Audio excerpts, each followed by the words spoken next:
Javier Duarte de Ochoa, exgobernador de Veracruz de 2010 a 2016, fue la representación perfecta de que el nuevo PRI era tan solo una promesa vacía. La avalancha de escándalos de corrupción de su administración dejó un desfalco de más de 100,000 millones de pesos. Se la intentó vincular con el homicidio de periodistas, la delincuencia organizada, la desaparición de personas y hasta del presunto suministro de agua en lugar de medicina a niños con cáncer. Su fuga a Guatemala en un helicóptero estatal, la persecución internacional del CISEN y la Interpol, su captura y su incipiente sentencia hacen que sea necesario saber qué pasó con Javier Duarte. En este video te contamos el origen de la abundancia. Para entender este caso hay que viajar a diciembre de 2010 cuando Duarte, con entonces 37 años, asumió el poder en Veracruz. El estado ya enfrentaba serios problemas de deuda y de seguridad, pero lo que siguió fue un saqueo sistemático. Las señales de alarma vinieron de los pensionados que denunciaron la desaparición de sus fondos y de los proveedores de gobierno que notificaron la falta de pago en los contratos. Además, la deuda pública se disparaba sin que se vieran obras o beneficios tangibles. La sospecha del desfalco estatal se confirmó en mayo de 2016, durante los últimos meses de su administración. Y es que una investigación periodística de Animal Político y Mexicanos contra la Corrupción y la Impunidad reveló que el gobierno de Duarte había desviado al menos 645 millones de pesos a través de una red de empresas fantasma. Estas compañías, con direcciones fiscales en locales abandonados o vecindades, recibían contratos millonarios por servicios que jamás prestaron. Pero la investigación fue apenas un vistazo de la realidad. Durante un cateo a una propiedad ligada a Duarte, las autoridades encontraron unas bodegas repletas de obras de arte, bienes de lujo y, lo más revelador, los diarios personales de su esposa Karime Macías, los famosos diarios de la abundancia. En esas libretas, escritas con una caligrafía pulcra, se encontraron planas enteras con la frase «Sí merezco la abundancia, sí merezco la abundancia». Un mantra que se convirtió en el símbolo de la desmedida codicia del gobierno de Duarte. La deuda pública y el déficit fiscal que dejó Duarte en Veracruz fue catastrófica.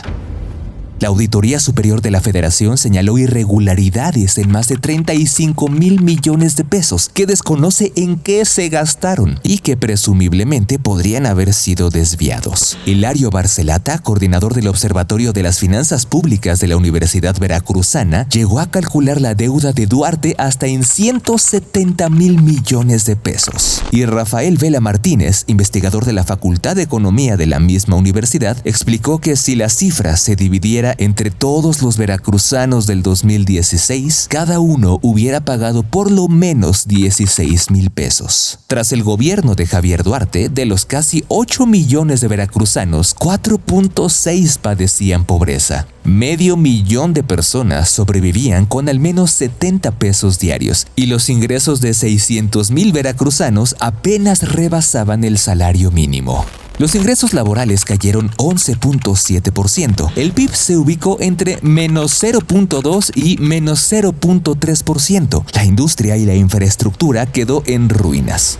La deuda impidió la construcción de múltiples hospitales y la entrega de presupuesto a universidades y de apoyos al campo. Y por si fuera poco, al final de su sexenio, Veracruz registraba 2.8 homicidios diarios y acumulaba el asesinato de 19 periodistas. También aumentaron los delitos de alto impacto y la desaparición forzada de personas.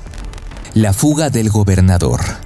Acorralado por las investigaciones periodísticas, las denuncias de la Auditoría Superior de la Federación y la creciente presión política del propio PRI que buscaba deslindarse del escándalo, Javier Duarte hizo una jugada inesperada: aparecer en televisión. El 12 de octubre del 2016, en una entrevista con el periodista Carlos Loret de Mola, anunció que pediría licencia de su cargo de gobernador para limpiar su nombre y enfrentar las acusaciones. Pero esta fue la última vez que se le vio en público como hombre libre.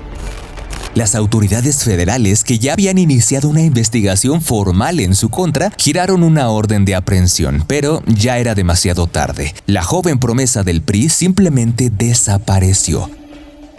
Y lo hizo también utilizando recursos del Estado. En un helicóptero del gobierno de Veracruz se desplazó por territorio mexicano y en automóvil cruzó la frontera hacia Guatemala, país en donde orquestó la estrategia para evadir la justicia y donde tentativamente preparaba su siguiente escape. Lo que siguió fue una cacería internacional de 6 meses emprendida por el Centro de Investigación y Seguridad Nacional CISEN y la Interpol, buscando el rastro de Duarte en países como Inglaterra, España y Argentina. Sin embargo, Duarte no logró dar su siguiente paso. El 15 de abril del 2017, en un operativo conjunto entre autoridades mexicanas y guatemaltecas, Javier Duarte fue detenido sin oponer resistencia en el lobby de un lujoso hotel en Panajachel, a orillas del lago de Atitlán, en Guatemala. La imagen de un Duarte sonriente, esposado y escoltado por la policía le dio la vuelta al mundo. Era el fin de la fuga y el comienzo de un largo y complejo proceso judicial que lo traería de vuelta a México para enfrentar las múltiples acusaciones en su contra. Una sentencia incipiente. Tras ser extraditado a México en junio del 2017, la pregunta que todos se hacían era cuál sería el castigo para el autor de uno de los mayores desfalcos en la historia del país. La respuesta llegó en septiembre de 2018, durante los últimos meses de la presidencia de Enrique Peña Nieto, y dejó un sabor agridulce en la opinión pública. De todos los delitos que rondaban su nombre en un procedimiento abreviado, Javier Duarte se declaró culpable únicamente de asociación delictuosa y de lavado de dinero, y a cambio de su confesión recibió una sentencia de apenas 9 años de prisión, una multa de 58,890 pesos y, eso sí, una amonestación verbal para que no reincidiera en esos delitos. Esto era una pena incipiente para la magnitud del daño que causó en Veracruz, pero la Fiscalía General de la República, entonces PGR, justificó que este castigo le permitía asegurar una condena y el decomiso de 41 propiedades. Su condena permaneció intacta, a pesar de los intentos de la Fiscalía de Veracruz por aumentarla y de su defensa por disminuirla, por lo que actualmente el exgobernador cumple su sentencia original en el reclusorio norte de la Ciudad de México. Y aunque Javier Duarte espera con ansias el final de su condena en abril del 2026, la llegada de Ernestina Godoy como nueva fiscal de la República ha frustrado los sueños de libertad del veracruzano. Y es que el gobierno de Guatemala, país de donde fue extraditado, autorizó a la fiscalía a presentar nuevas imputaciones en su contra por desvío de recursos. En México, esto permitió que avanzara la acusación contra Duarte por el desvío de 5 millones de pesos destinados al Fondo para el Apoyo a Personas con Discapacidad en Veracruz.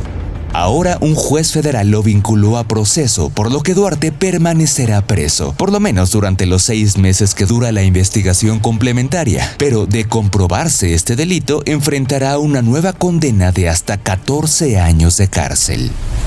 Si te gustó este video, suscríbete a nuestro canal. Y si quieres profundizar en este tema, visita politica.expansión.mx.